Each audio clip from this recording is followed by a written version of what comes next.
Joe Donnelly is a Democrat senator from Indiana. The senator is also a businessman, and above all else, he is a wholly hypocritical liberal. The Washington Examiner reported that Donnelly earns approximately $50,000 a year in dividends from his family business that outsources jobs to Mexico. You might be a little uneasy that he is taking jobs away from hard-working Americans, but that isn't the worst part.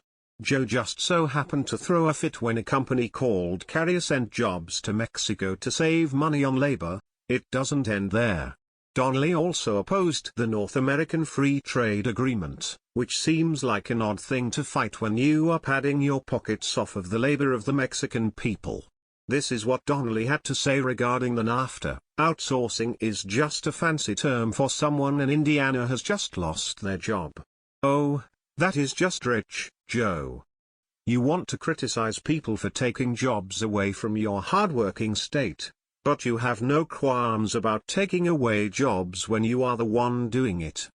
His state voted for Trump over Clinton by a staggering 20%. We don't think that there is a good chance for his re-election in 2018. His antics go further than his hypocrisy on outsourcing.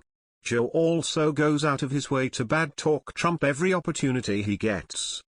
That kind of childish behavior coupled with nothing to support the nonsense coming from his mouth is shredding his chances of winning in 2018. The icing on the cake is that this is the same guy who decided it would be a grand idea to fundraise off of Obamacare when half of the insurers in his state picked up and moved out to get away from the healthcare exchanges. If he wants to win the election, he better start praying now.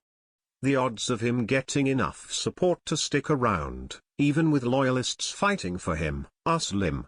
He is going to need a miracle. Now we can all see Joe Donnelly for what he is, a hypocrite who will lie to make himself look good politically. In his business operations, he is all about sending work to Mexico so he can make $50,000 a year. It is shameful.